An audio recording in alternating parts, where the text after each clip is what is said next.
আপনাকে কি করে ভালো না বাসি ইয়া রাসূলুল্লাহ। যখন আপনি আমাকে ভালোবেসেছেন সেই 1400 বছর আগে, যখন আপনি আমাকে মিস করতেন, আশা করতেন যেন আমার সাথে দেখা করতে পারেন, অথচ তখনও আমি জন্মই হইনি। সেদিন সাহাবীরা আপনার চোখে পানি দেখে বলল, ইয়া রাসূলুল্লাহ, আপনি কাঁদছেন কেন?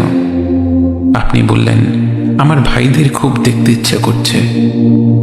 সাহাবীরা বললেন, আমরা কি আপনার ভাই নই ইয়া রাসূলুল্লাহ? আপনি বললেন, না, তোমরা আমার সাহাবী।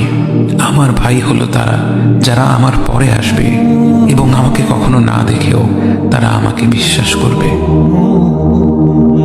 মৃত্যু শয্যায় শুয়ে আপনার অন্তরে এই চিন্তা ছিল যে আমাদের পরিণতি কি হবে। উম্মতি উম্মতি বলতে বলতে আপনি আপনার রবের নিকট ফিরে গিয়েছেন।